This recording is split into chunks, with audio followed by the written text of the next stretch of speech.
If you don't give your employees your heart, they can never give you their hands. I gave you a day thinking it was, maybe personal matter, you're private, you don't want to tell me your child is sick or this and this is that. Then I hear you were at an interview where I know the person. I will feel betrayed. If I don't like you in office, can I support your side gig? Can I even facilitate a conversation to listen to you that you can have a side gig? Behind my back, you're telling others I'm a poor performer. Okay? Be open and honest. Show me all the weak areas, the weak spots. Work with me. Where we are headed, we cannot meet all the needs of our employees. We need to appreciate that what we pay may not be equivalent to the needs of our employees. We also need to make that exit process if someone has left voluntarily, let's make it very memorable for them. Because that person is your ambassador.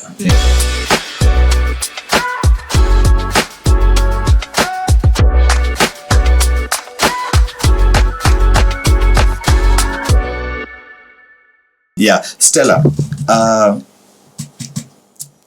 at the HR Funhouse, we have seen a lot of emphasis for HR practitioners and the members of the Funhouse in just supporting the teams that they work with.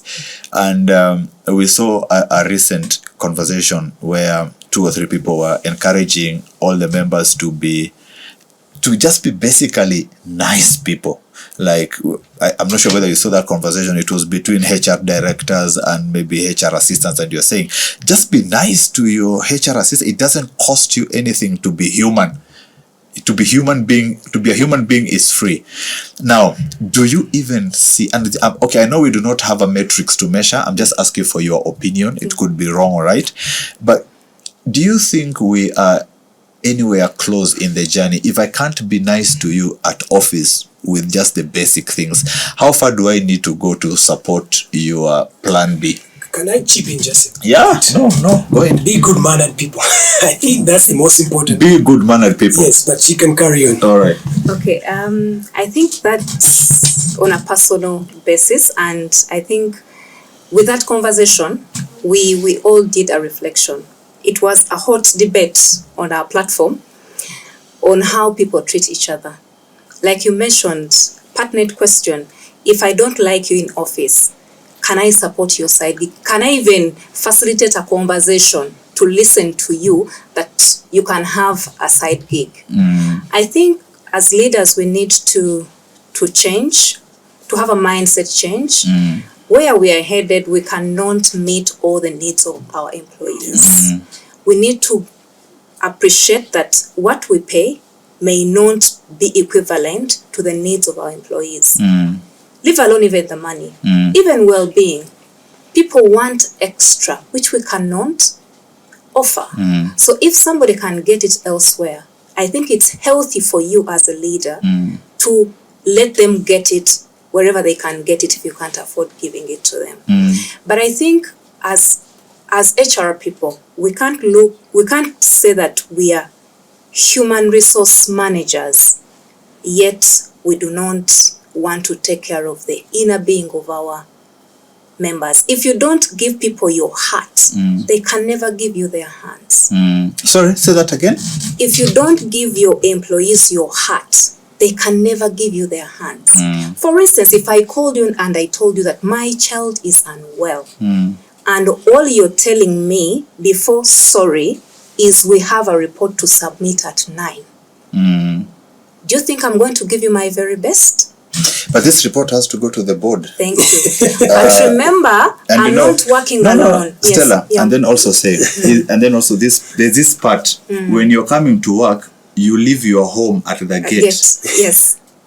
How practical is that? Continue, but... It's not practical. That's what I'm saying. If you can't give people your heart, they can't give you their hands. I don't know if you follow. There is a lady on TikTok called Veronica. She emulates real workspace experiences of what managers do and what they expect from their subordinates. I ask you for a day off to go and see my doctor, and you tell me, Stellah, you cannot go because we have a report to submit.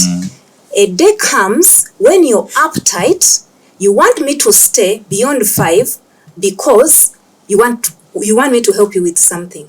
But remember, you didn't accept me take my child to hospital or take a day off because we have to submit a report. You think I'm going to accept to stay behind? I don't expect that, yeah. Because you didn't give me your heart at that time, there is no way I'm going to adjust my programs.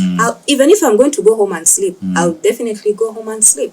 Okay, so we are acknowledging that in managing uncertainty at work, we need to support our teams with their plan Bs by first of all being good people, human beings, human resource managers. Yes. Why was human taken away? Human resource, now it's people management. Is it something, I don't know what's going on, but is it do you think there's a difference, or why was human easily removed? Those are dynamics of, I would call them like kind of dynamics of the phrasing and all that. Yeah. We are moving away from human resources to people and culture and all that. Yeah. I think when we are looking at people, we're not only centering on only people, but even what influences people to do what they do. What they do. Yeah. Okay. So that's us on and our thoughts about Plan B.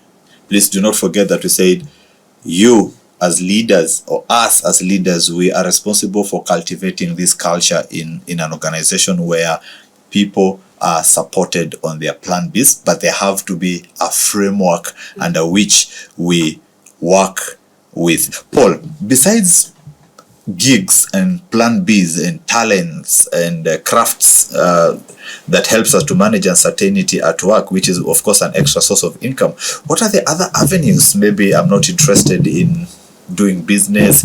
What are the other avenues, and maybe you can mention one that you have taken yourself in terms of managing uncertainty at work? So Christian, I think maybe if I can say this, and I think it's a lyric in a song, money tames the beast.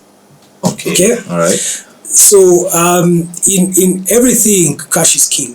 Okay. So the only reason why we fear the uncertainties or the unknown is simply because we know without money, it's a commercialized environment. We cannot survive. Yeah. So if you don't have time to, do your side gigs, you have a talent that you can coin money from, I think this way you can make money for you. Make money for you. There's a way you can make money for you. Yes. Okay. So we have quite a lot of options. The treasury bills, bonds, unit trusts.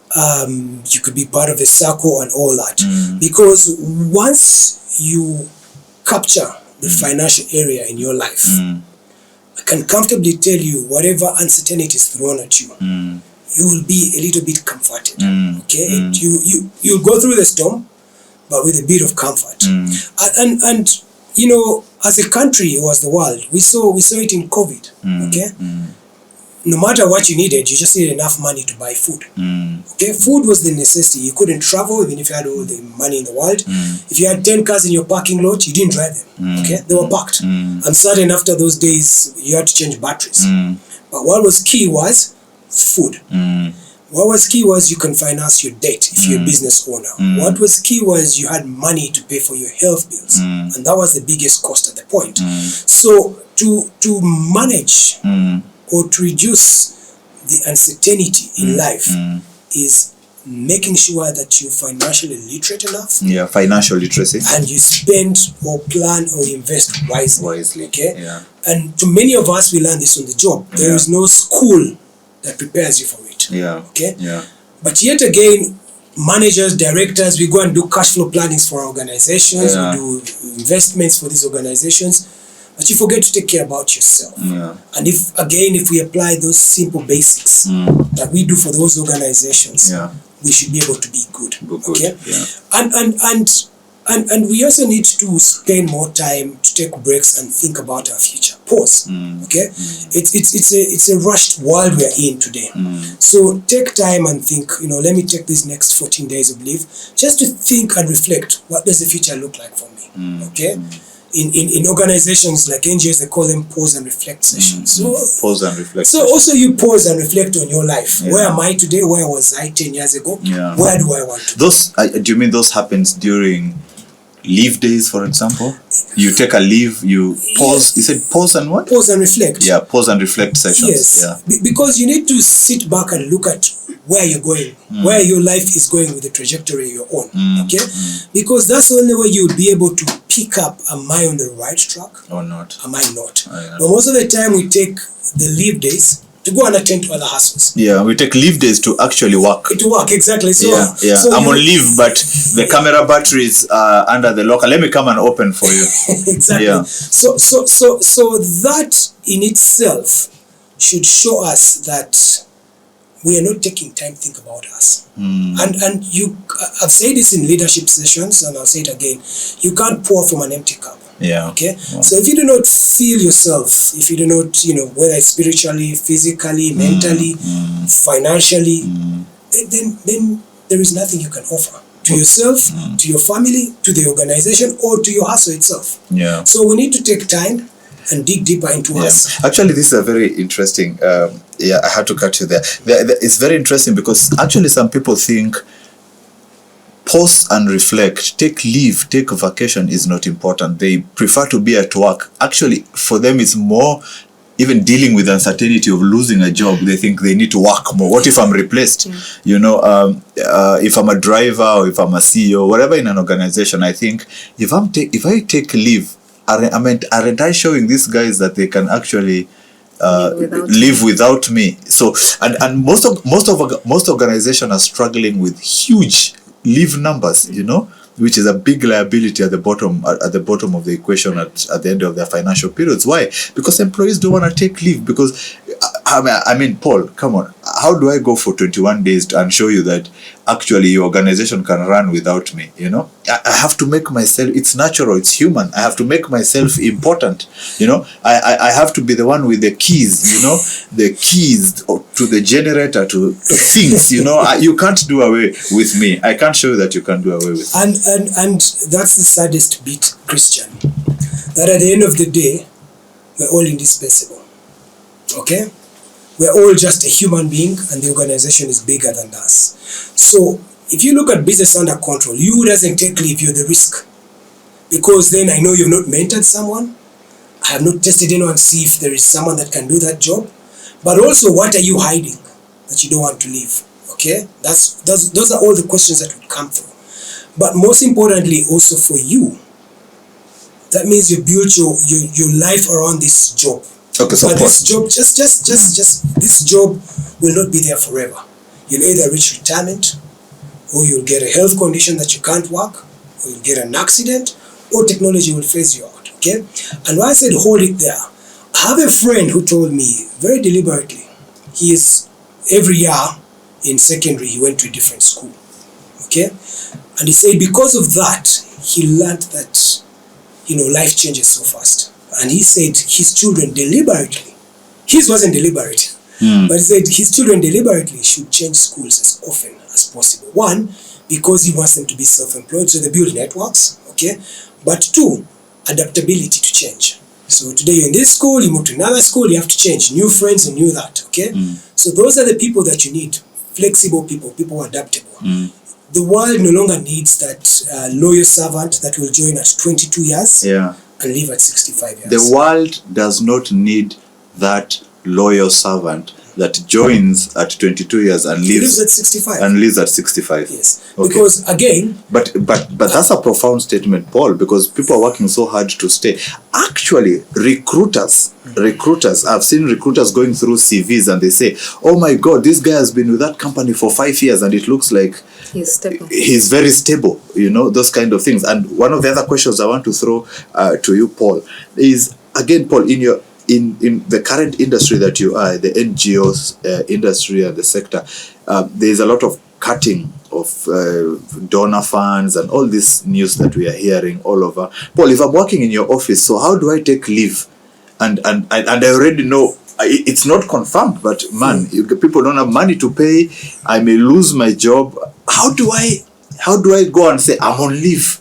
So isn't this the right time to even come at 6 a.m. and hang around the gate and I'm there, you have to see me, man, because you will forget me very soon and you may chop me as the first person. Yeah, fortunately for us, I think you have to, it's really output based. So physically being there and no result means nothing to me. If you're going to use now this time to start reflecting, it's the wrong time.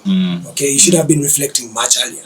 Okay, and obviously if you are asked now to stay back, okay, and something came up, you have a sick child, I think any good leader would understand that. Okay, but if you are using that opportunity to always take it off, then if it's affecting your deliverables, then we have to revisit the decision. Okay, you don't have to suddenly be all over the place to see that you're relevant. Okay, because your track record would have spoken for you. Sure, okay? sure. So the result would show that Christian delivers. Yeah. That even if Christian has spent the morning in the hospital with his wife, okay, when he returns, whatever deliverables are pending on his desk, He clear them. he will clear them. Okay. Then I rely on you. Okay. Okay? Yeah. Because if I didn't rely on you, then maybe you would not be still with the team today. Yeah. So it takes us back to also us as leaders being honest with our people.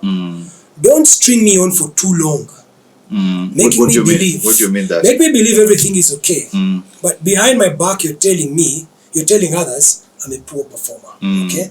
Be open and honest. Show me all the weak areas, the weak spots. Work with me, coach me, mentor me to try and bring out the best. And if I fail, be honest and say, Paul, it's not working out. We need to separate ways. I'll appreciate you more. Okay? But if in the time of this adversity coming right now, and then you say, hey, Paul, because of A, B, C, D, I need you to first pause.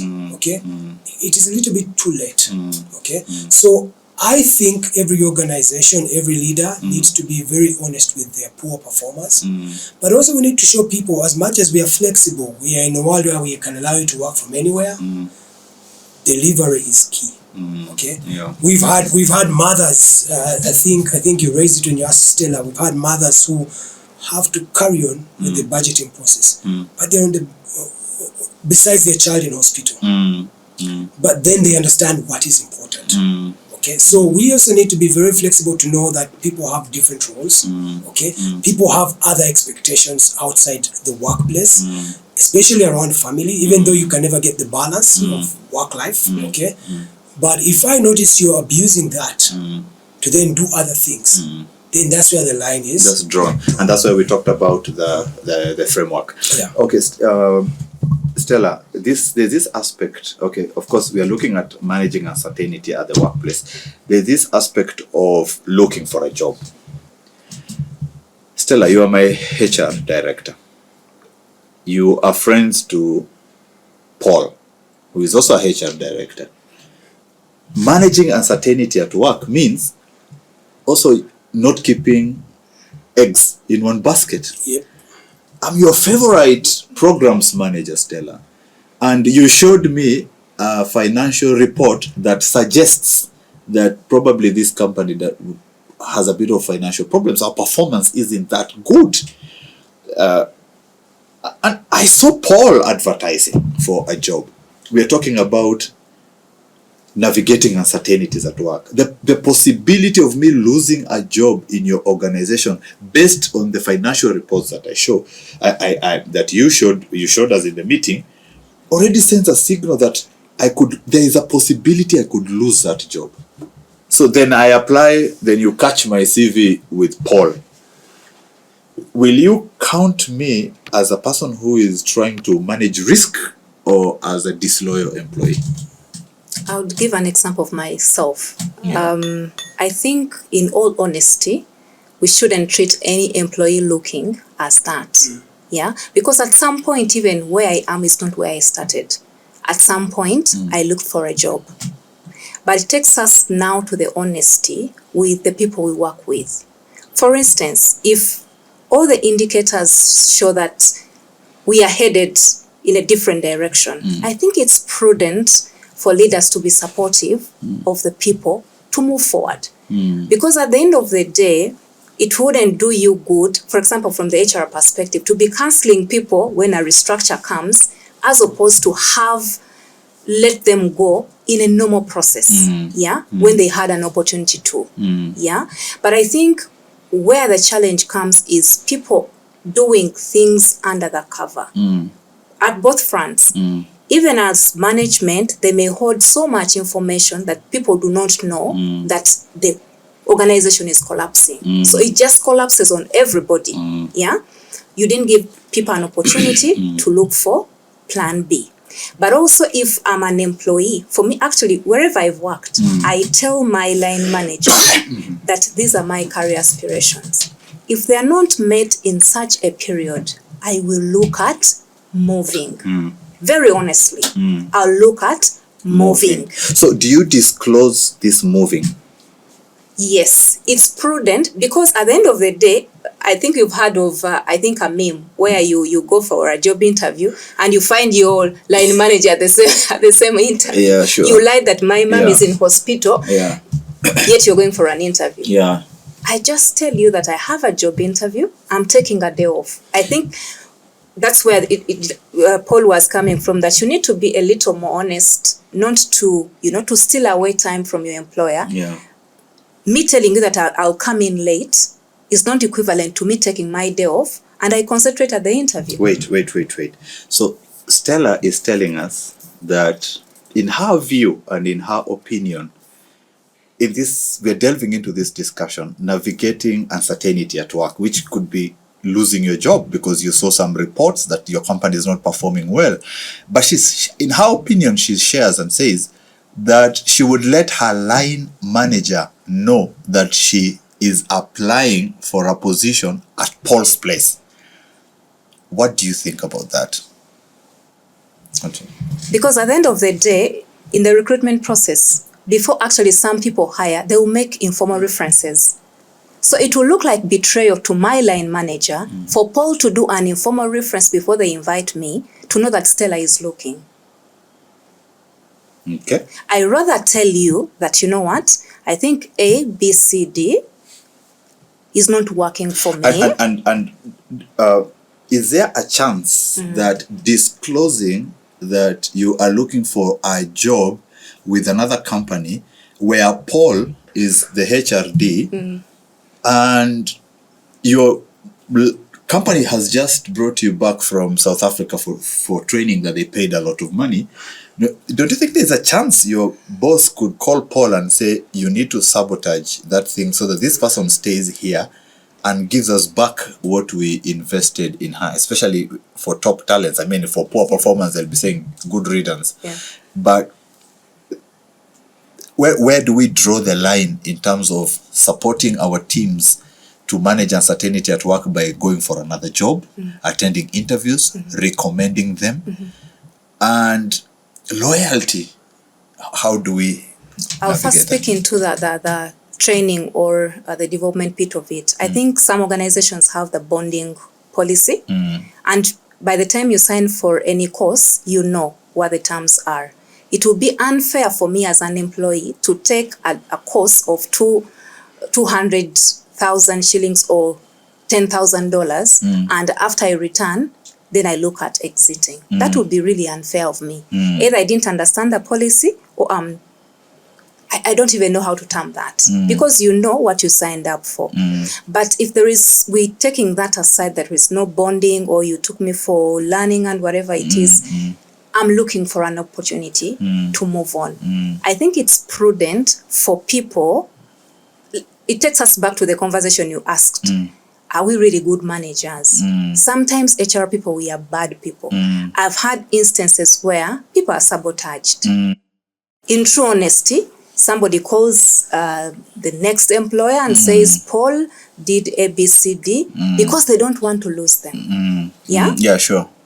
I think that is also not good. So, Christian, can I chip in here? Yeah, please do. Using a very personal example. At one of my employment places, here I was proposed to go on a leadership course at, I think it's Heck Business School, one of the biggest business schools in Paris. But I was already engaging with other employers on a move. So I keep on saying, please submit your paperwork. And I couldn't tell them that I cannot because I'm leaving.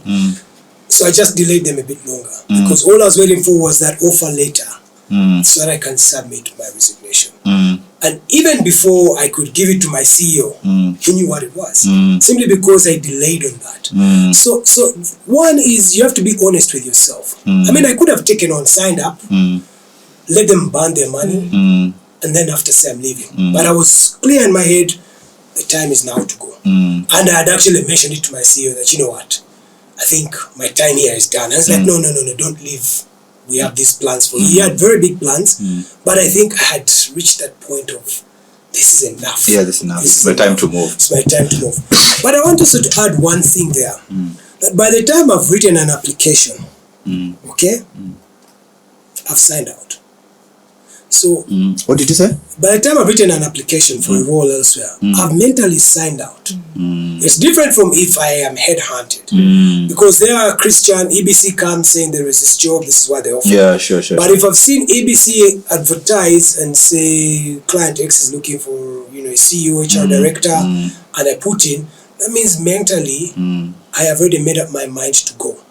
So whether Stellah, my HR director, wants me to stay or not, it's detrimental to the organization, in my opinion. Yeah. So one is never lie that you have a sick mother, a sick father to go for an interview. If the culture doesn't embrace honesty to say I'm going for an interview, say I have a personal matter to attend to, I need to take a day off, which will be annual leave. I have a personal matter to attend to. Yes. I need to take a day off, which will be annual leave, because sometimes you want it to be, consider my hard work, give me a day off. So that it's not.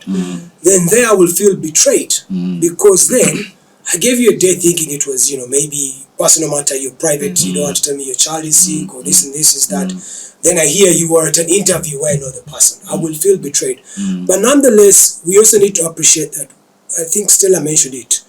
Organizations cannot fulfill all our needs and desires. Okay. Organization is not mommy and daddy. Exactly. And I actually want to say something there earlier on. I think it has been said early enough that we do not go to organizations to make family. You go there to work. If you understand that I am trading my skills for a salary. For money. Yes. I go in there, I get the work done, I get paid. That's a contractual relationship. If in the process I make friends with Christian and Stellah, that's okay. But I'm not there to make, my first point of call is not to make friends. It is to trade my skill, my talents for a penny. Okay. Actually, leaving organizations these days, in some organizations it actually feels like a divorce. It's like a whole, it's like you are leaving people, you are dishonest, you love money, and all these kind of things. I know how it feels. I've been there. Like I'm leaving. Then they ask you, why are you leaving? Listen, they are paying me more. No, he just went there for the money. Okay. Yes. What else do you want me to go for? Yeah, it could be money, it could be growth opportunities, it could be I've had enough of this industry and I need another industry experience. There are various reasons as to why we leave. Or I could be leaving because you're a bad boss. But I can't tell you to I could say, I've had enough of Christian. To hell with him, let me go. So there are many other reasons why we leave, but we also need to make that exit process if someone has left voluntarily, let's make it very memorable for them, because that person is your ambassador. Okay. Sure. I have left about 2 or 3 places, but I still hold those brands close to my heart, because I love the brands. They made me who I am, and I will always go back and actually make sure that I support their growth.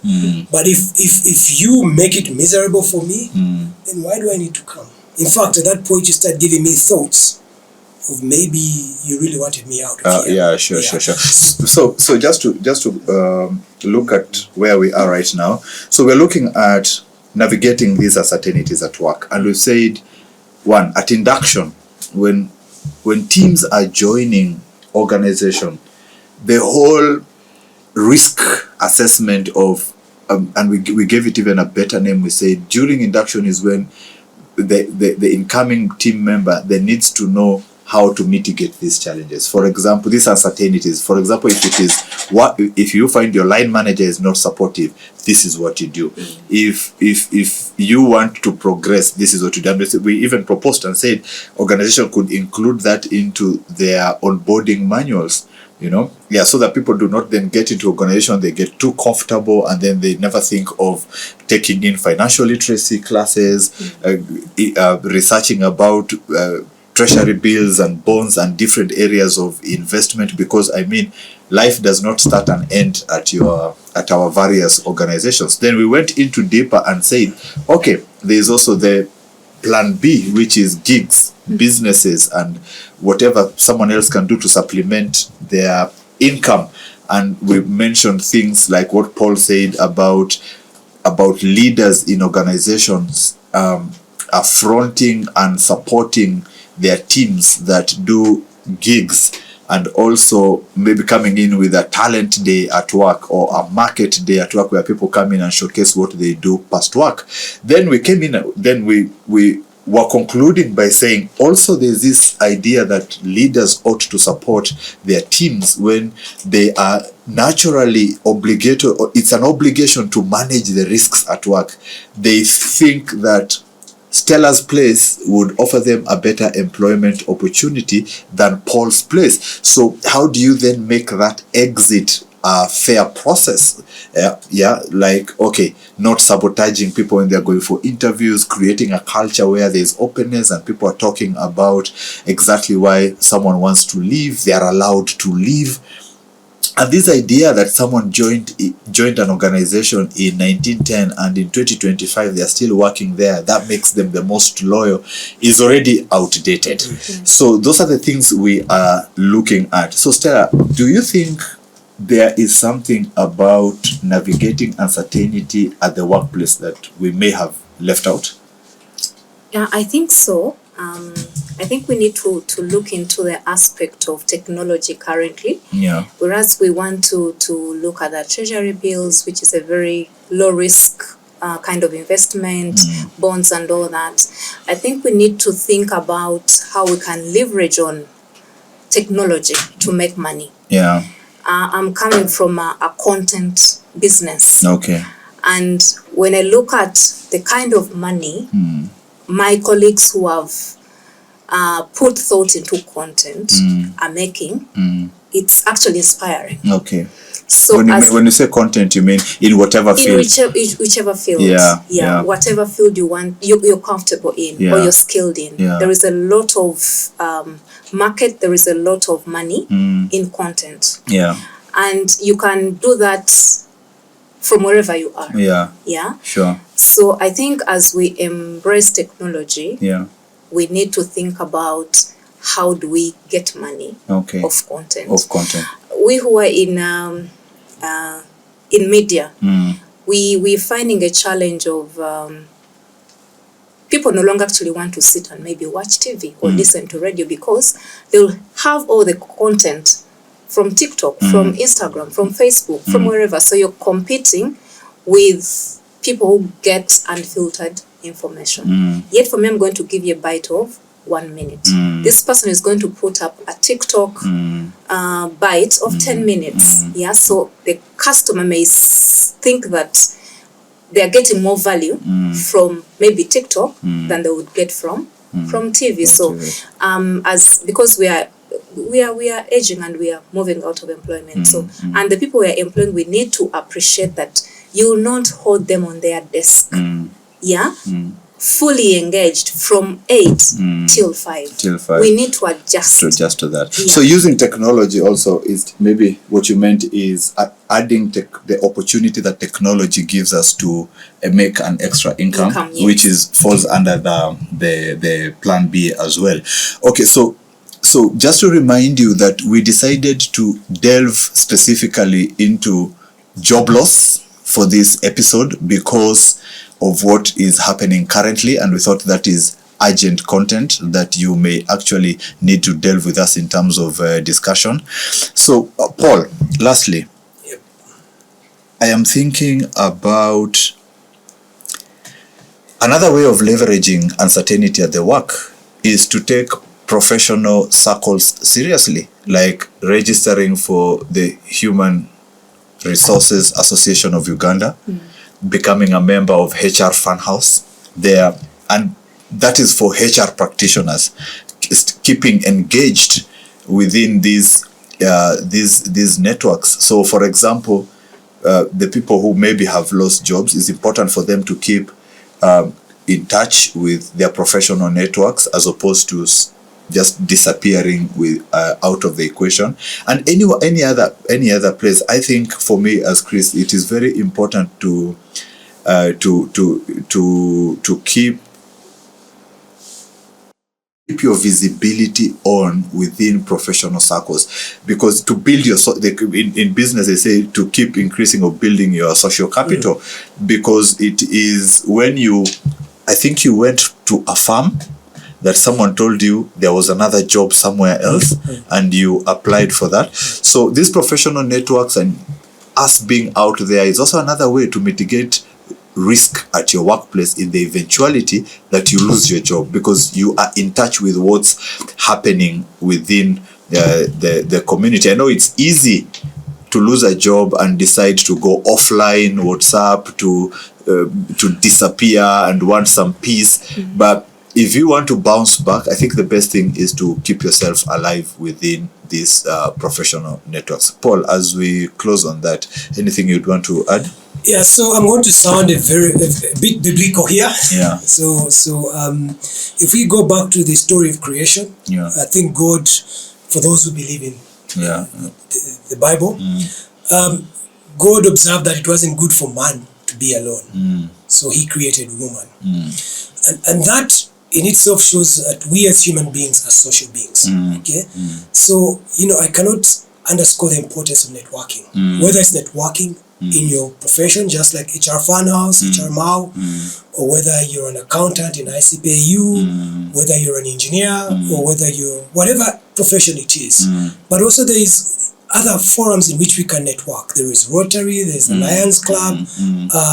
Nowadays, there's so many running clubs, running associations. These areas, and like Stellah mentioned, is where we network and find possible clients. Okay, this is how we network and understand what changes are happening in the industries around us.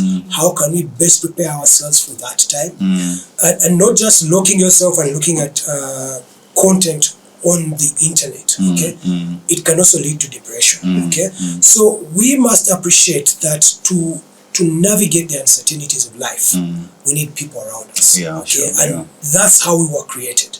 We cannot be kept in a cage in four walls and stay there and say, oh gosh, funding is gone, my job is gone, what do I do? No.